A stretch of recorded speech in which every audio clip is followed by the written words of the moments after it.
Assalamualaikum warahmatullahi wabarakatuh. Waalaikumsalam warahmatullahi wabarakatuh. Alhamdulillah, wassalatu wassalamu ala sayyidina Rasulillah, sayyidina wa maulana Muhammad ibn Abdullah wa ala alihi wa sahbihi wa mawala. La haula wa la quwwata illa billah, amma ba'd. Bapak-bapak, ibu-ibu, saudara-saudara kaum muslimin rahimakumullah. Sudah menjadi keyakinan dalam kehidupan kita bahwa segala yang ada permulaannya tentu akan ada penghabisannya. Setiap yang punya awal mesti akan punya akhir. Tidak ada keabadian dalam kehidupan dunia ini. Semuanya datang dan pergi silih berganti, berubah oleh pergeseran masa dan pertukaran waktu. Demikianlah kalau kita mau merenungi kehidupan dari alam di sekitar kita. Sejak dari kehidupan tumbuh-tumbuhan, binatang, sampai kepada kehidupan kita, makhluk bernama manusia. Lihatlah kita manusia misalnya. Dimulai sejak kita terlahir ke alam ini, keluar dari alam rahim ibu, menjadi bayi yang merah tidak berdaya, untuk kemudian berangsur meningkat menjadi anak-anak. Dari kehidupan anak-anak berubah lagi kita menjadi remaja dengan segala keceriaan dan kelincahannya, dan dari masa remaja naik lagi kita memasuki usia dewasa,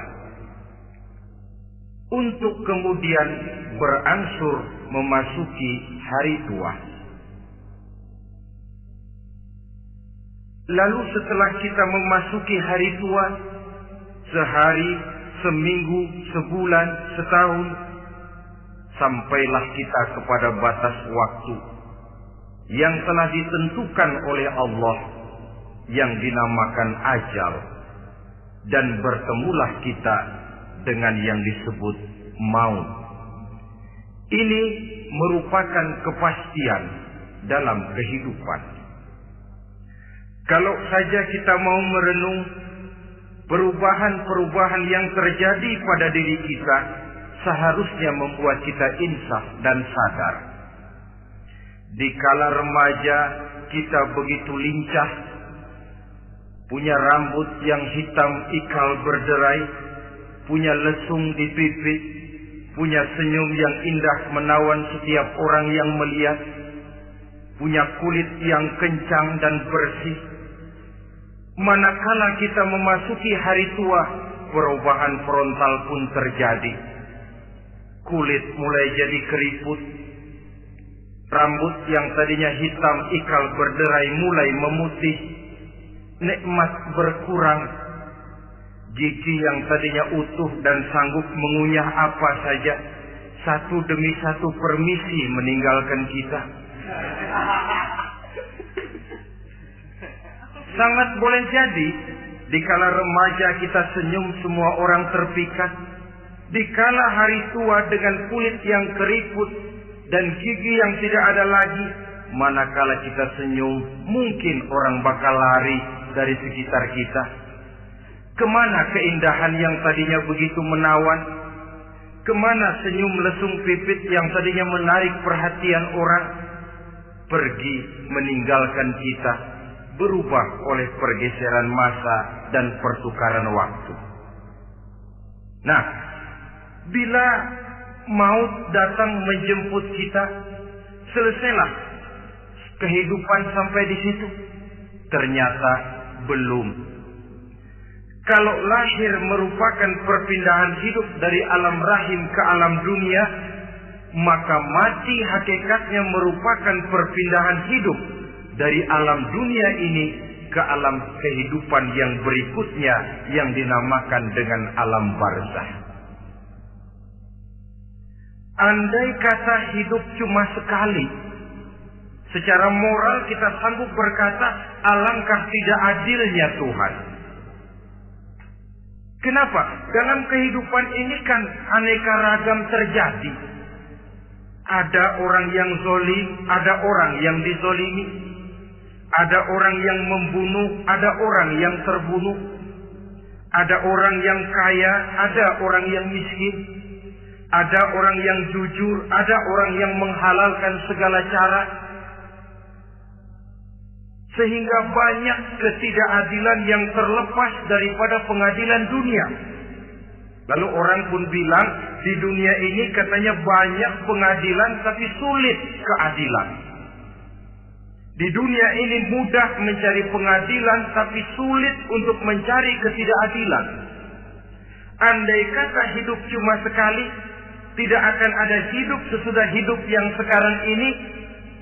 Bagaimanakah nasib mereka yang lepas dari pengadilan dunia ini? Alangkah tidak adilnya Allah, andai kata tidak ada kehidupan sesudah hidup yang sekarang. Tentulah akan terjadi di mana orang menghalalkan segala macam cara untuk mencapai tujuan. Yang penting kan saya kaya, yang penting kan saya punya jabatan dan kedudukan tinggi. Kalau perlu jilat atas, jilat atas. Kalau perlu sikut kiri kanan, sikut kiri kanan. Kalau perlu injak bawah, injak yang bawah. Ini prinsip daripada orang-orang komunis. Dan pantas karena mereka tidak percaya kepada kiamat. Pantas karena mereka tidak percaya akan adanya kehidupan sesudah hidup yang sekarang ini. Maka saya menghimbau kepada seluruhnya, kita sudah kadung menyepakati negara ini berdasarkan Pancasila. Kita sudah kadung konsensus bahwa PKI dengan seluruh ajarannya tidak punya hak hidup di bumi Pancasila yang kita cintai ini. Maka salah satu ajaran PKI tujuan menghalalkan cara kita orang Indonesia yang berbudi pekerti luhur, yang punya nilai budaya tinggi, janganlah sampai mencaci PKI, membubarkan PKI, mengutuhkan PKI, tapi dalam kehidupan sehari-hari prakteknya prinsip komunis kita pakai. Apa itu? Tujuan menghalalkan cara. Asal sudah tujuan tercapai, cara apapun saja halal. Itu pandangan hidup orang yang tidak percaya kepada adanya hari akhirat. Sebagai muslim yang yakin akhirat ada, kiamat pasti akan datang. Hidup tidak cuma sekali. Maka kalau kita zalim, kalau kita berbuat aniaya, kalau kita melakukan korupsi, kalau kita merugikan orang lain, boleh jadi kita terlepas daripada pengadilan dunia. Tapi ingatlah, kita tidak akan pernah lepas dari pengadilan Allah. Pengadilan Qadhi Rabbul Jalil, di mana kita akan diadili dengan seadil-adilnya. Dan tidak satu perbuatan yang bersifat salah, yang bagaimanapun kecilnya, yang akan lepas dari pengadilan di akhirat itu nanti. Pantas saja kalau satu hari malaikat Jibril datang menasihati Rasulullah Sallallahu Alaihi Wasallam, yang artinya juga menasihati kita semua. Apa kata malaikat Jibril kepada baginda Nabi? Ya Muhammad, ish ma syi'ta wa innaka mayyitun. Hai Muhammad, hiduplah semau kamu, tapi jangan lupa kamu pasti akan mati. Kalau memang dilarang tidak terlarang, dicegah tidak tercegah, kamu mau melaksanakan hidup menurut maumu sendiri, persilahkan, hiduplah menurut mau dan gayamu. Tapi jangan lupa, fa innaka mayyitun, satu saat kau pasti bakal mati. Dan mati itu bukan akhir dari segalanya. Dia babak baru bagi kehidupan selanjutnya. Silakan hidup menurut maumu, tapi jangan lupa kau pasti akan mati. Wa'mal ma syi'ta fa innaka majziyun bih. Kerjakan apa saja yang kamu mau. Kalau kau mau menghalalkan segala macam cara, persilahkan halalkan segala macam cara. Tapi jangan lupa kau akan mendapat balasan dari seluruh amal perbuatanmu.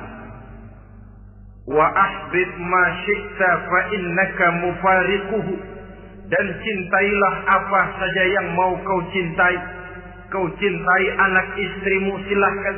Kau cintai harta bendamu, tafadhal. Kau cintai tanah airmu, kau cintai pangkat dan jabatanmu, persilahkan. Tapi jangan lupa, fa innaka mufariquhu. Kau pasti akan berpisah dan akan meninggalkan segala yang kau cintai itu. Apa artinya ini buat kita? Ternyata sesudah maut datang menjemput kita, ada kehidupan sesudah hidup yang sekarang ini. Ini yang mendorong kita untuk dalam kehidupan di dunia ini tidak melakukan prinsip saenake dhewe, semaunya sendiri saja, asal perut kenyang, asal pangkat tinggi, asal harta dapat. Masa bodoh dengan merugikan orang lain, masa bodoh dengan menipu orang lain. Iku jenenge saenake dhewe. Muslim tidak diajarkan. Ingat manusia, setelah kau mati, setelah kiamat datang, kau akan dibangkitkan, kau akan dimintakan pertanggungan jawab tentang kehidupan yang sekarang ini. Saudara hadirin, oleh sebab itu kalau kita bicara soal kiamat, soal akhirat, ini memang masalah yang gaib, yang sepenuhnya tidak bisa dicernakan dengan kemampuan penalaran intelektual. Dasar di dalam membicarakan ini tidak lain adalah iman kita kepada Allah Subhanahu wa ta'ala. Bukan cuma zaman sekarang, dari zamannya Nabi. Orang itu kalau sudah bicara kiamat, bicara akhirat, ada yang ragu-ragu, ada yang menolak sama sekali. Bukan dari zaman sekarang, dari zaman dulu. Pernah kok satu saat Rasulullah itu dakwah menceritakan, saudara-saudara, akan terjadi kiamat di mana Allah akan membangkitkan manusia dari kuburnya untuk memintakan pertanggungan jawab. Ini dalam dakwahnya Nabi pidato macam itu. Apa reaksi orang? Yang beriman ya mantap, tapi yang tidak beriman, bajingan-bajingan Quraisy ini, mereka bertepuk tangan, mengejek, mencaci. Malahan ini yang luar biasa, ada dua orang kafir namanya Ubay bin Ka'ab dan Al-As bin Wa'il. Mendengar pidato macam ini, mereka buru-buru pulang ke rumah. Ngapain? Ngambil pacul. Lalu berangkat nyari kuburan tua. Dia gali itu kuburan. Tulang-tulangnya diangkut, dibawa ke depan Nabi. Ya Muhammad, tulang-tulang yang udah hancur begini, siapa yang bisa ngidupin lagi? Yang macam-macam aja kamu Muhammad. Enggak rasional, enggak masuk akal. Allah menjawab. Apa kata Allah? وَضَرَبَ لَنَا مَثَلًا وَنَسِيَ خَلْقَهُ قَالَ مَنْ يُحْيِي الْعِظَامَ وَهِيَ رَمِيمٌ قُلْ يُحْيِيهَا الَّذِي أَنْشَأَهَا أَوَّلَ مَرَّةٍ وَهُوَ بِكُلِّ خَلْقٍ عَلِيمٌ. Mereka memberikan perumpamaan kepada kami, kata Allah. Mereka melupakan asal kejadiannya. Mereka bertanya, siapa yang sanggup menghidupkan tulang belulang yang sudah hancur kayak begini? Qul yuhyiha alladhi ansaha awwala marrah. Katakan kepada mereka Muhammad, yang akan menghidupkannya adalah Dia yang telah menciptakannya pertama kali dulu. Kalau Dia sanggup menciptakan, Dia tentu lebih sanggup lagi untuk mengembalikan reproduksi ciptaan itu sebagaimana semula. Yang paling kasihan yang ragu-ragu. Akhirat itu ada apa enggak sih? Kiamat itu ada apa enggak sih? Lantaran ragu-ragu, terombang-ambing dia antara harapan dan putus asa, antara kenyataan dan idealisme. Ada yang buta sama sekali 100% terhadap keadaan-keadaan sesudah mati. Perhatian mereka hanya tercurah kepada kehidupan sebelum mati. Yang mereka perhatikan siang dan malam tidak lebih daripada urusan perut. Pergi pagi, pulang sore, peras keringat, banting tulang. Cuma soal makan, soal minum, soal pakaian, soal kendaraan, soal rumah tangga, soal anak, soal istri. Yang mereka pentingkan hanya soal-soal politik misalnya, ekonomi, pembangunan dan industri. Untuk soal-soal kayak begitu, bias betul. Habis seluruh waktu untuk memikirkan, meningkatkan kebudayaan, politik, sosial, ekonomi. Kadang-kadang kurang tidur, kurang istirahat, berkeliaran ke sana kemari ke tempat yang jauh-jauh. Sampai kadang-kadang terkena stres, penyakit darah tinggi, ginjal, lever, untuk memikirkan hal-hal yang semata-mata karena dunia saja. Lantas boleh jadi mereka mendapatkan kekayaan yang berlimpah ruah, mendapatkan kedudukan yang tinggi, nama yang semerbak, dikenal orang di barat dan di timur, di utara dan di selatan. Tetapi alangkah kecewanya mereka jikalau datang ajal menjemput nyawa, mati mereka, meninggalkan harta yang banyak, nama yang masyhur. Mereka disebut dengan jasa-jasanya. Radio memberitakan, TV menyiarkan, koran-koran memuat. Bahkan nama mereka kadang-kadang dikenang 2-3 tahun setelah wafatnya. Tetapi dalam pada itu, roh mereka merintih, mengeluh, menderita, karena dilemparkan oleh Allah ke tempat-tempat yang kotor. Penyesalan yang sudah tidak akan ada gunanya lagi. Saudara-saudara kaum muslimin rahimakumullah. Oleh karena itu, kehidupan akhirat bukanlah dongeng dan takhayul, bukan khurafat dan khayalan. Kehidupan akhirat, hari kiamat adalah kebenaran dan kepastian. Dalam surah Al-Hajj ayat ke-7, Allah Subhanahu wa taala menyatakan, wa anna as-sa'ata atiyatun la raiba fiha wa anna Allah yab'atsu man fil qubur.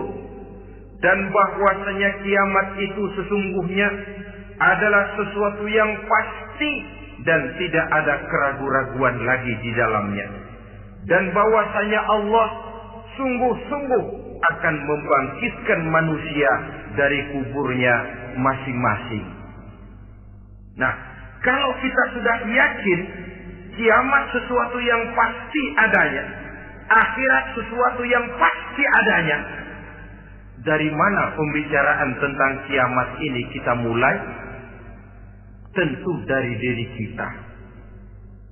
Marilah kita mencoba melihat proses perjalanan hidup ini sampai kita memasuki kiamat.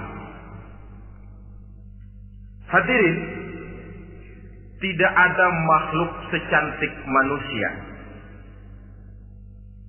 Tidak percaya, pernah ke Ragunan? Saudara masuk ke kebun binatang. Segala macam makhluk ada di situ. Ratusan macam jenis binatang. Bandingkan dengan saudara, kira-kira cakep mana?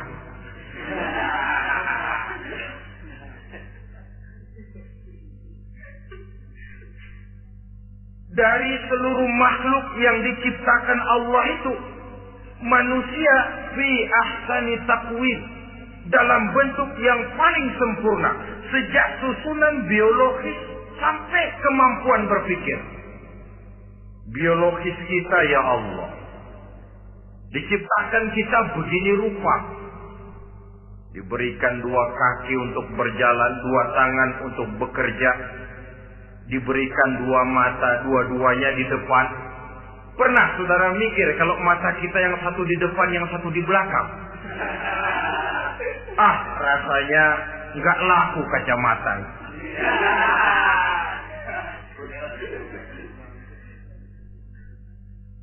Diberikan hidung dengan 2 lubang. Tahu betul Allah ke bawah lagi lubangnya. Coba pikir kalau lubang hidung kita menghadap ke atas. Aduh, kalau musim hujan repot jagain hidung. Laqad khalaqnal insana fi ahsani taqwim. Sungguh telah kami ciptakan manusia dalam bentuk kejadian yang paling sempurna ketimbang makhluk-makhluk Allah lainnya. Nah, kesempurnaan manusia ini oleh karena hidupnya terdiri dari 2 unsur pokok. Pertama unsur jasmani dan kedua unsur rohani. Jasad dan roh. Jasad yang terlihat sekarang ini, potongan saudara yang ngejedok di depan saya ini jasad saudara. Ini yang berasal dari saripati makanan yang dimakan oleh bapak ibu kita.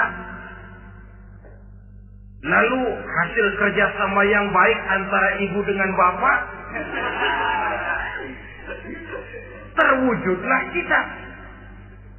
Kalimat langsungnya jasad ini berasal dari tanah yang tadi berubah dari bayi, remaja, dewasa, meningkat hari tua. Yang berubah itu jasmani kita. Kenapa? Karena jasmani itu materi, benda, daya tahannya terbatas. Dia berubah oleh pergeseran masa dan pertukaran waktu.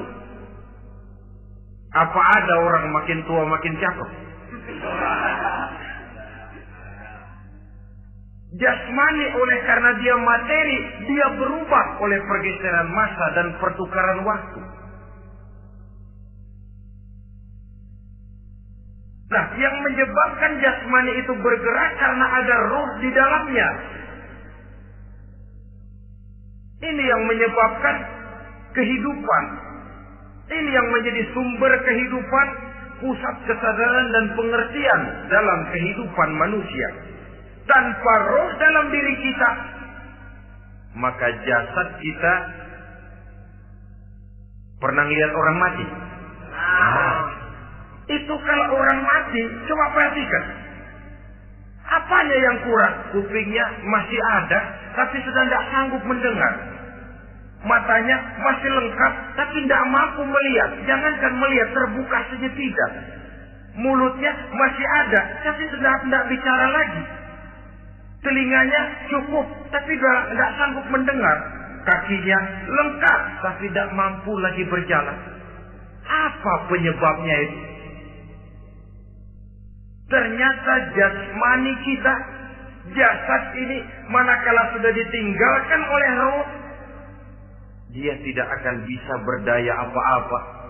Tidak mampu berjalan, tidak pula berbuat, tidak pula bekerja apapun saja. Saudara-saudara, dua-duanya punya kebutuhan. Jasmani ada kebutuhannya, rohani pun ada kebutuhannya. Jasmani yang jelas perlu makan, perlu minum, perlu tidur, perlu pakaian, dan sebagainya. Nah, apabila saat berpisah datang, ajal sampai, berpisahlah roh dan jasad. Dan itulah yang dinamakan dengan maut. Jadi apa sih mati itu? Mati adalah berpisahnya roh dengan jasad. Sebab itu Islam sangat menganjurkan kita untuk banyak-banyak mengingat mati. Bagaimana caranya mengingat mati? Pertama, mati itu kan pasti. Kira-kira yang hadir di sini ada yang nggak mati nggak kira-kira? Semuanya bakal mati kan? Berani? Sekarang mau? Saudara, sebenarnya kalau kita merenung lebih jauh, orang itu tidak perlu takut mati. Walaupun tidak boleh terlalu berani menghadapi mati. Karena bagaimanapun takutnya kita kepada mati, toh dia pasti datang. Bagaimanapun beraninya kita mati, kalau belum ajal, dia tidak mati juga. Jadi Muslim itu kan harus berani menghadapi hidup dan tidak takut menghadapi mati. Mati adalah sesuatu yang pasti. Muslim dianjurkan banyak-banyak mengingat mati dalam kehidupan. Caranya bagaimana? Pertama, berziarah nengokin teman yang sakit. Ya? Suka nengokin teman yang sakit enggak? Oh, itu pahalanya kata Nabi. Menengok orang yang sedang sakit lebih afdal daripada sholat sunnah 1000 rakaat. Apa pernah saudara sembahyang sunnah sampai 1000 rakaat? Nengokin orang sakit pahalanya lebih afdal daripada itu. Kenapa menengoki orang sakit mengingatkan kita kepada mati? Iya ya, ini teman saya yang kemarin segar banget, bercanda sama saya, ketawa sama-sama, sekarang terbaring tidak berdaya. Hilang kemampuannya, hilang keceriaannya, sakit. Iya kalau sembuh, kalau ajal, iya sekarang giliran dia, kalau jatuh ke saya. Lalu menghibur teman dengan kata-kata yang enak, yang akan mendatangkan sugesti supaya dia cepat sembuh. Jangan nengokin orang sakit, jujur. Sakit apa lu? Perut. Emang temen gua kemarin sakit begini mati. Wah, itu orang bisa jadi shock lantaran etika kita tidak akan sampai ke sana. Menjenguk orang sakit akan mengingatkan kita kepada mati. Apalagi ziarah kubur. Ada yang orang tuanya sudah meninggal? Nah, kalau ada, ya tidak bisa tiap hari, sekurang-kurangnya seminggu sekali. Jumat pagi misalnya, ziarah kita ke kubur. Sehingga kalau kita masuk kubur kan ada etikanya. Assalamualaikum ya ahlal kubur wa inna insyaallahu bikum lahiqun. Hai penduduk kubur, keselamatan bagi kamu dan kami yang masih hidup sekarang ini insya Allah pasti bakal nyusul kamu. Iya, yang kemarin gagah benar sekarang terbaring tanpa daya. Ini unggukan kuburannya. Yang kemarin ada sekarang sudah tidak ada. Kemana dia? Kami satu saat pasti akan begini. Ingat mati. Lalu apalagi yang bisa membuat kita ingat kepada mati? Mengawal jenazah.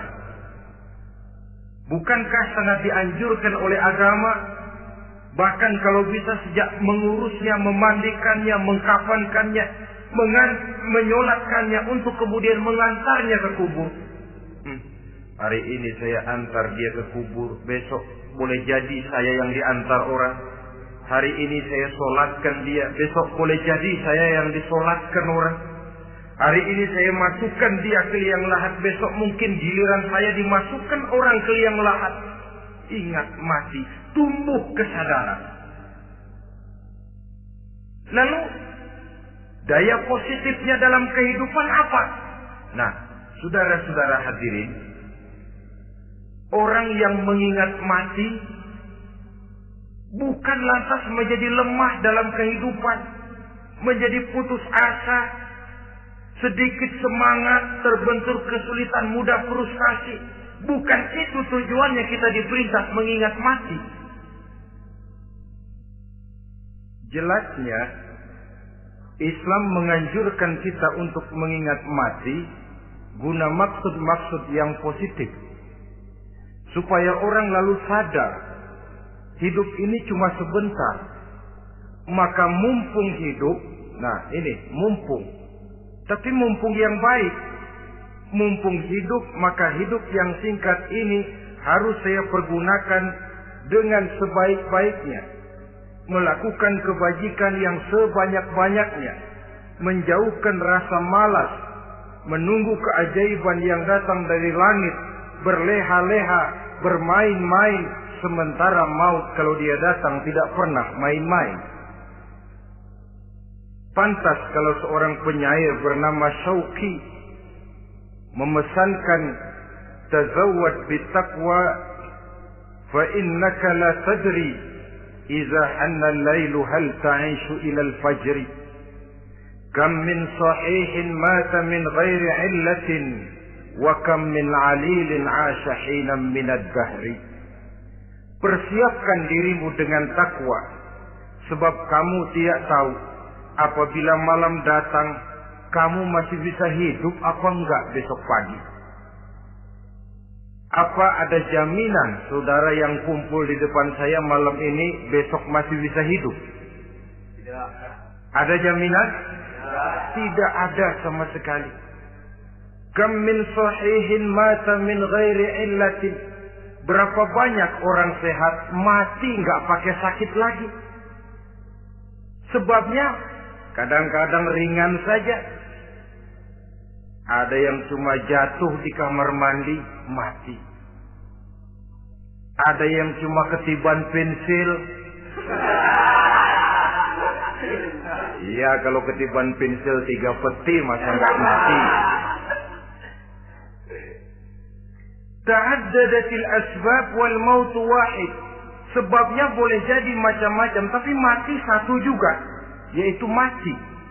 Dia seperti kelapa yang terlalu tua jatuh ke bawah, yang kembang baru keluar pun jatuh ke bawah. Itulah mati. Dia datang menjemput yang bayi, dia datang mengambil yang anak-anak, dia datang juga kepada yang remaja, kepada yang dewasa, kepada yang tua sekalipun. Jangan yang remaja lalu berpikir, gua rasanya masih jauh banget mau mati. Ini sesuatu yang pasti yang kita tidak pernah diberitahu kapannya. Kalau dikasih tahu kapannya kan kita bisa, umpama malaikat maut datang ke rumah saya, saudara Zainuddin kau mati 80 tahun lagi. Wah, saya kan berhitung, masih lama, poya-poya aja dulu Tapi ini tidak pernah diberitahu kepada kita. Lantaran tidak diberitahu itulah kita perlu bersiap-siap dengan selalu mengingat-ingat mati yang mendorong kita untuk berbuat positif. Satu contoh peringatan mati yang mendatangkan positif pada peristiwa ketika turun perintah hijrah. Ketika di Mekah sudah terpepet turun perintah hijrah. Ini sahabat yang berangkat hijrah, jangan dikira semua bulat hati. Ada yang mikir, kalau saya hijrah berangkat dari Mekah ke Madinah, nanti di tengah jalan dicegat oleh kafir Quraisy lalu dibunuh, mati saya. Takut mati. Allah peringatkan, kullu nafsin za'iqatul maut. Kamu disuruh hijrah saja takut mati, padahal kamu tahu semua yang hidup bakalan mati. Diam saja di Mekah mati, hijrah ke Madinah pun akan mati. Mendengar ayat ini, Sayyidina Umar bin Khattab seperti dibakar semangatnya. Kalau sebagian sahabat hijrah sembunyi-sembunyi, beliau mau hijrah itu malah bajingan Quraisy dikumpulkan dekat Ka'bah. Pidato, ya ma'syara Quraisy, dedengkot Quraisy, dengerin. Besok pagi yang namanya Umar bin Khattab mau hijrah dari Makkah ke Madinah. Siapa yang kepengen kepalanya berpisah dengan badannya, persilahkan cegat Umar di jalanan. Besok dengan tenang dia berangkat hijrah, gak ada yang berani nyegat. Tuh Quraisy juga barangkali mikir, gua ngapain nyegat penyakit.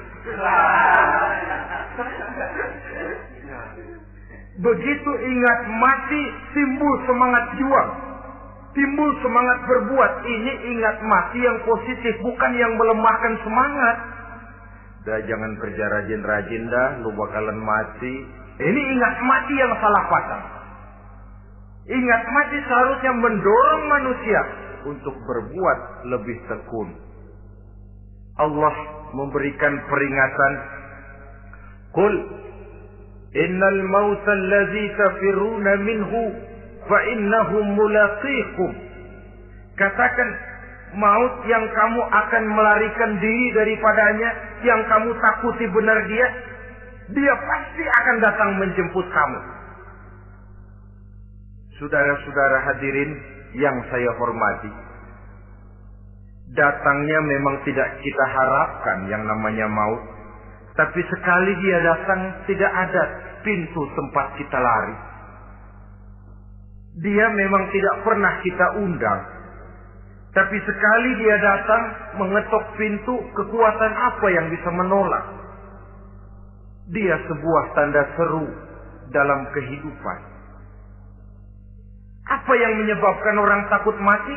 Pertama barangkali karena dia tidak tahu bagaimana kehidupan sesudah mati. Alam kubur gelap, alam akhirat gelap. Sehingga dia bingung, lantaran bingung lalu jadi takut. Yang kedua boleh jadi oleh bayangan-bayangan dosa yang pernah dia kerjakan di dunia ini.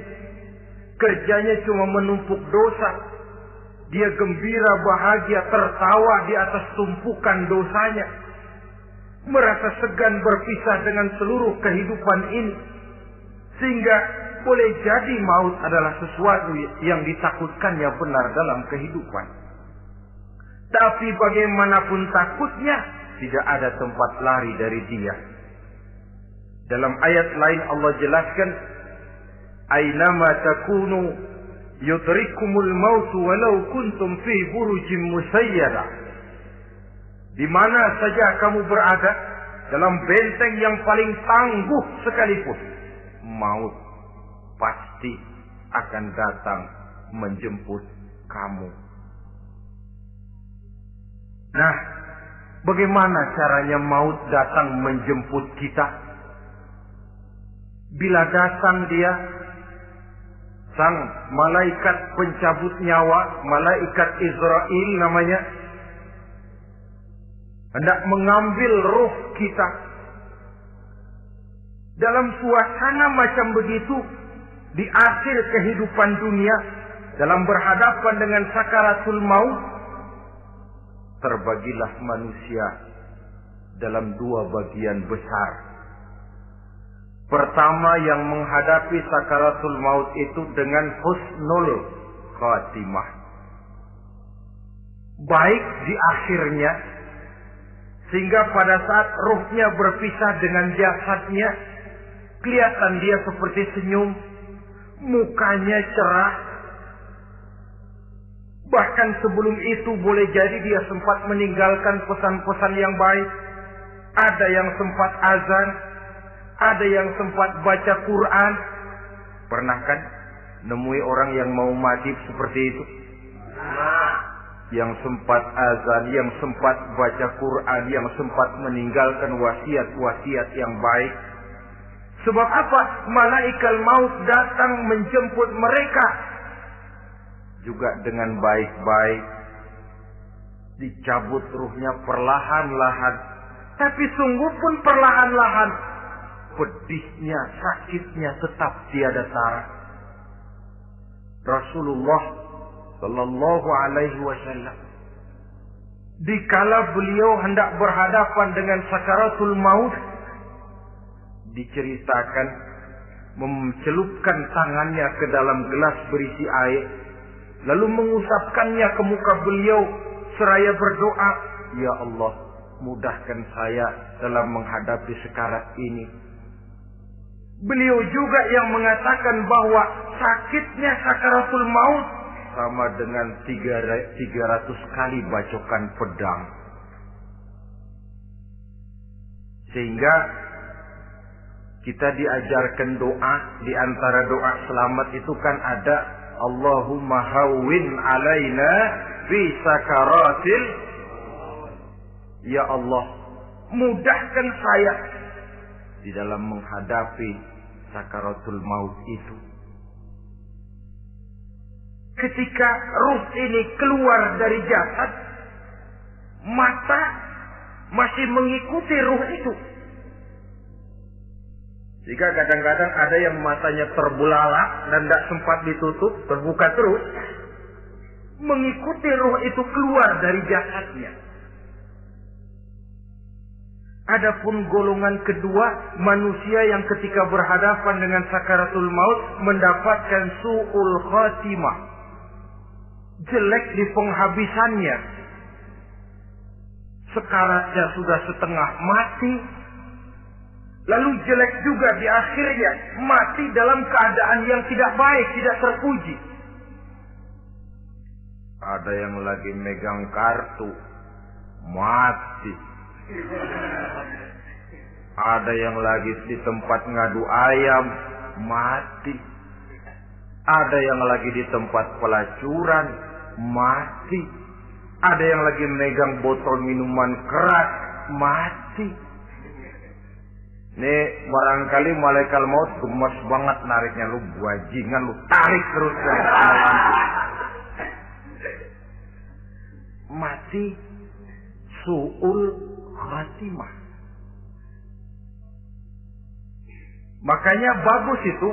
Kadang-kadang di majelis-majelis taklim kan sering dibaca, Ya Allah biha, Ya Allah biha, Ya Allah bihusnil khatimah. Kan ada itu? Ada enggak?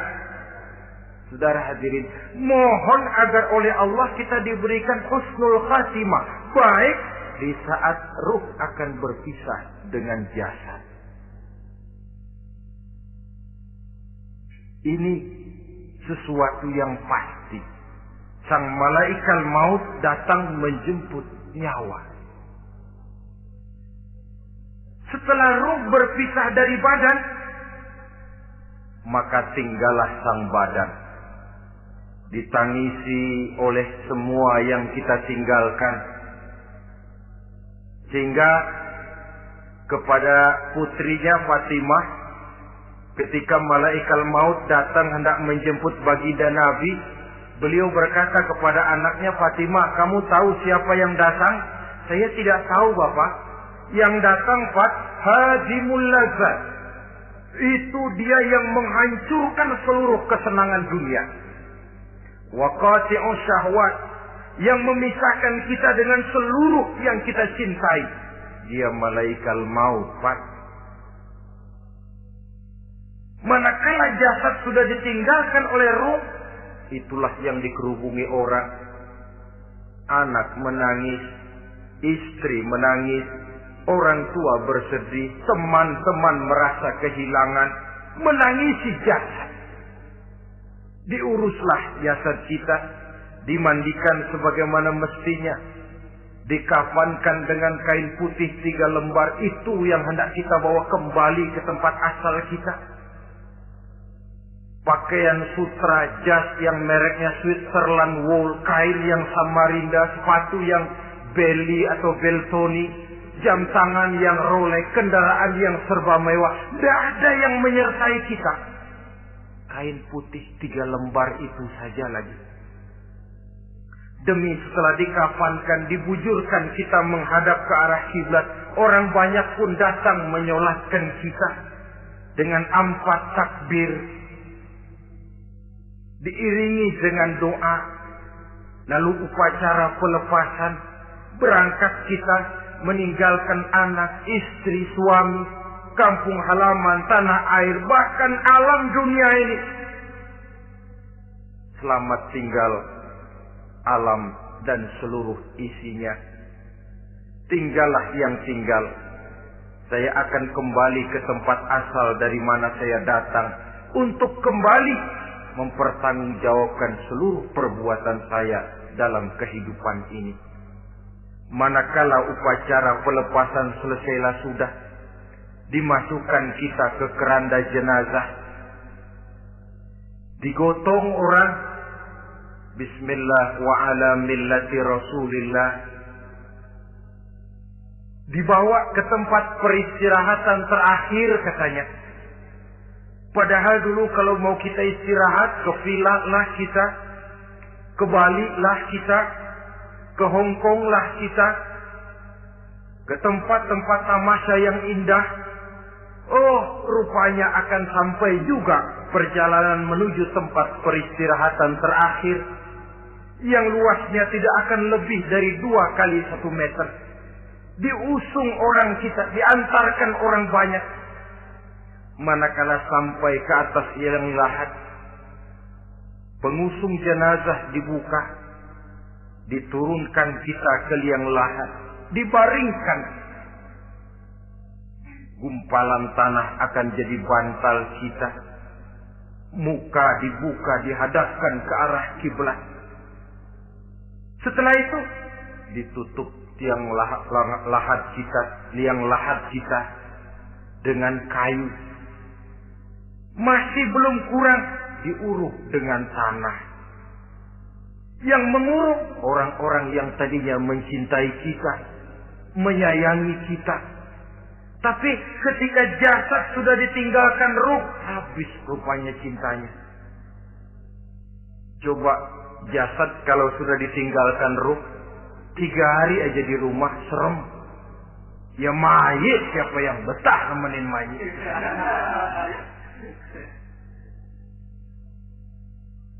Lalu bila upacara pemakaman selesai, maka berusahalah semuanya. Para pengantar akan kembali ke rumahnya masing-masing. Maka masuk kita ke alam kehidupan, yaitu yang disebut alam barzakh atau alam kubur. Apa selesai hidup sampai di situ? Tidak.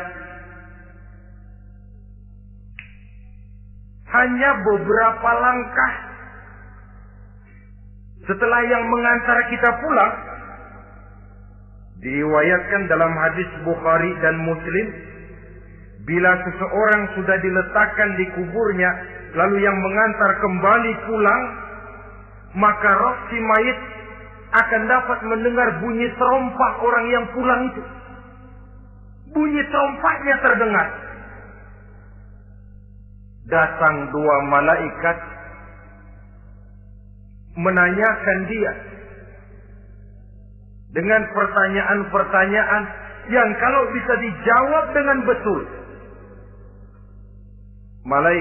Dua malaikat yang bernama Munkar Nakir akan bilang, jawabanmu betul. Tenanglah kau di sini, naumatal arus. Tidurlah kau di sini seperti tidurnya pengantin. Orang yang baik-baik di alam kuburnya akan mendapat nikmat kubur. Sehingga masa penantian yang lama, jangan lupa, kita masuk ke kubur itu kan menunggu sampai datangnya hari kiamat. Jadi kalau kiamat umpama masih 1000 tahun lagi, ya 1000 tahun kita menunggu. Orang yang baik-baik, penantian di alam kubur, kata malaikat, naumatal arus. Tidurlah kamu seperti tidurnya pengantin. Bagaimana sih tidurnya pengantin? Enggak berasa. Iya, kata anak sekarang, endah aja. Begitu mendusin pagi, kata lakinya, malam sebentar bener ya Neng. Sebentar betul katanya malam. Ya tentu saja tidak terasa. Kenapa? Dia tidak pernah memikirkan waktu. Terbawa oleh kenikmatan dan kelezatan yang dirasakannya dalam kehidupan. Tapi orang kafir, orang yang dosanya bertumpuk, tidak sanggup menjawab pertanyaan dua orang malaikat, maka dia akan mendapat azab di alam kuburnya terus menerus siang dan malam sampai datangnya hari kiamat. Ibarat maling ayam ketangkep, belum masuk pengadilan udah dikebukin duluan. Kan begitu kan? Ada maling ayam nggak di sini? Nah, itu yang nyaut tadi pengalaman itu. Di sidang belum divonis, belum digebukin babak belur. Saudara hadirin, maka alam kubur bisa merupakan raudhatun min riyadil jannah. Taman di antara taman-taman surga pun juga bisa merupakan hufratun min hufarin niran, menjadi liang daripada neraka. Ada lagi riwayat yang dari Imam Muslim yang diperoleh dari Zaid bin Sabit.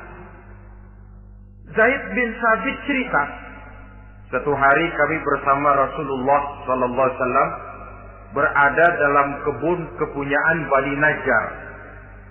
Rasulullah sedang duduk di atas keledai. Tiba-tiba entah bagaimana itu keledai terkejut, kaget, berontak, hampir Rasulullah jatuh. Rasulullah kemudian bertanya, rupanya di kebun itu ada kuburan tua, 5 atau 4 kuburan. Rasulullah lalu bertanya, saudara-saudara ada yang tahu nggak ini kuburan siapa? Nggak ada ya Rasulullah. Memang kenapa? Ini penghuni kuburnya lagi disiksa oleh Allah. Andai kata boleh saya mohon kepada Allah supaya kamu dengar seperti yang saya dengar, andai kata saja kamu kuat mendengarnya, saya pasti akan berdoa. Tapi sayang, saya yakin kamu pasti tidak akan kuat mendengar mereka mendapat azab di kuburnya. Hadis sahih riwayat Imam Muslim dari Zaid bin Sabit. Kehidupan di alam barzakh. Pak, iya kalau yang matinya dikuburin. Lah kalau yang matinya diceburin ke laut, dibakar, di medan perang hilang gak ketahuan kemana jenazahnya. Saudara, hilang kek, dikubur kek, di dalam lautan direndam kek, itu kan cuma logika kita. Menurut Allah tidak ada perbedaan orang mati dikubur di dasar lautan atau dibakar sampai jadi abu atau gugur di medan perang tidak ketemu jenazahnya. Entah mereka tetap masuk ke alam barzakh namanya. Jasad boleh hancur, tapi roh sebagai sumber kehidupan, pusat kesadaran dan pengertian, dia tetap ada, mengalami kebahagiaan dan kegembiraan atau mengalami kepedihan dan penderitaan, bergantung kepada amalan yang kita lakukan dalam kehidupan di dunia ini. Maka dalam Yasin tadi kan jelas, qul yuhyiha alladzi ansha'aha awwala marrah. Yang menghidupkan mereka yang dikubur di dasar lautan, mereka yang dibakar sampai jadi abu, yang akan menghidupkan ialah Allah yang menciptakan mereka dulu pertama kalinya. Jadi kalau sudah ada aslinya, ya tentu tidak perlu contoh lagi, akan sangat mudah membuatnya. Orang tua kita, keluarga kita yang sudah berpulang, mereka di alam barzah sekarang ini. Bisa mendapat nikmat kubur, bisa mendapat azab kubur. Bergantung amalan mereka dalam kehidupan di dunia ini. Dalam Musnad Imam Ahmad dan Sahih Abi Hatim malah ada tambahan riwayat. Orang yang banyak kebajikannya di dunia, amalannya akan datang menemani dia. Sholatnya dekat kepalanya, puasa sebelah kanan, zakat sebelah kiri. Menghibur dia. Malahan dikatakan berbentuk orang yang cantik menemani dia di alam kuburnya. Aneh dia tanya, man anta lam ara fid dunya ajmal minka? Siapa kamu? Di dunia ini belum pernah saya melihat orang secantik kamu. Dia jawab, ana amaluka sholeh. Saya adalah amalmu yang soleh yang kau kerjakan waktu di dunia. Saya sekarang diperintahkan untuk menemani kamu di sini. Alhamdulillah. Sedangkan amalnya yang jahat akan datang dalam bentuk yang menyeramkan menemani dia di sana. Bayangin deh, di kuburan ditemenin yang serem-serem. Sama juga di dunia. Di dunia, kalau kita di tempat gelap ditemenin orang cakep, enak nggak? Wah, pengalaman. Tapi coba bayangin, sudah tempatnya gelap, yang nemenin jelek nggak ketulungan, gerah kita. Nah, saudara hadirin yang saya hormati, lalu bagaimana tempat arwah-arwah yang sudah kembali menghadap Allah yang disebut mustaqarrul arwah itu? Macam-macam tingkatannya sesuai dengan profesi dan amalannya waktu di dunia. Ada roh-roh itu yang setelah pisah dengan jasad, artinya mati, ditempatkan di tempat yang disebut a'la iliyin, tempat yang tertinggi. Siapa ini? Arwahnya para nabi dan para rasul. Ini fi a'la iliyin, di tempat yang tertinggi. Arwahnya para nabi, arwahnya para rasul. Dan karena kita bukan nabi, bukan rasul, ya jangan mimpi dapat tempat fi a'la iliyin. Kecuali kalau Allah menghendaki, itu hak prerogatif Allah. Tapi kan tidak adil kalau Allah melakukan itu. Ini kelompok roh-roh yang masuk golongan VIP. Wah, the first class. Para nabi, para rasul. Lalu ada pula roh-roh itu yang setelah pisah dengan jasadnya diumpamakan seperti burung-burung hijau yang berterbangan di perkebun-kebunan surga. Roh siapa mereka ini? Rohnya para syuhada, orang-orang yang mati syahid gugur membela agama. Nah, ini bedanya orang mati syahid dengan pahlawan, ya. Apa bedanya syuhada dengan pahlawan? Kalau syuhada, orang yang gugur membela agama, niatnya karena Allah, mati syahid. Kalau pahlawan, orang yang gugur membela negara, orang yang dianggap berjasa kepada pemerintah. Klimaksnya, kalau orang mati syahid, jelas surga. Tapi pahlawan, belum tentu surga. Kenapa? Bergantung kepada negara macam apa yang dibelanya dan pemerintah model mana yang dibelanya. Di negara-negara komunis misalnya, banyak nggak pahlawan? Dengan sekian tanda jasa yang mati di medan perang dan sebagainya. Kira-kira pahlawan komunis masuk surga nggak? Ya, kalau pahlawan komunis masuk surga, kita nggak kebagian kapling di surga barangkali. Inilah bedanya pahlawan dengan orang mati syahid. Kemudian ada pula Roh itu yang tertahan di pintu surga. Tertahan di pintu surga. Ini seperti tadi, orang yang mati syahid, tapi masih ada kaitan di dunia. Rasulullah pernah ditanya orang, ya Rasul, kalau saya maju ke medan perang bela agama, mati syahid, apa saya masuk surga? Iya, masuk surga.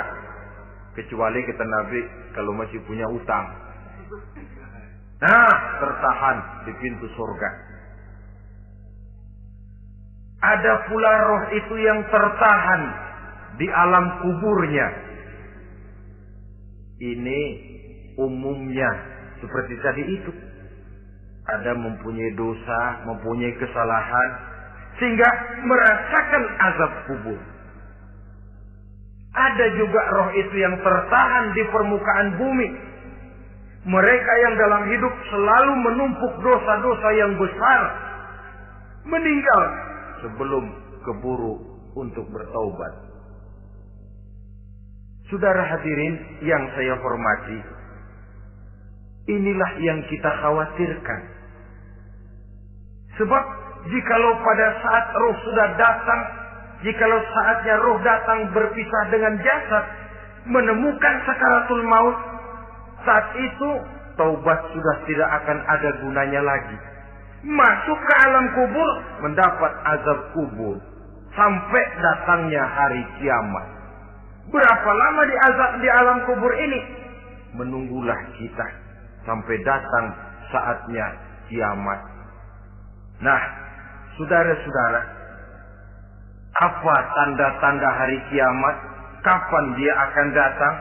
Bagaimana hal ihwal manusia pada saat terjadi kiamat? Bagaimana alam ini? Bagaimana perhitungan di padang mahsyar? Insya Allah akan saya ungkapkan pada bagian kedua dari ceramah ini. Insya Allah kita akan lanjutkan pembicaraan ini sampai kepada terminal paling akhir, surga dan neraka. Inilah saja pertemuan kita pada kesempatan kali ini. Terima kasih banyak atas segala perhatian. Mohon maaf atas segala kekurangan. Wabillahi taufiq wal hidayah. Wassalamualaikum warahmatullahi wabarakatuh. Waalaikumsalam warahmatullahi wabarakatuh.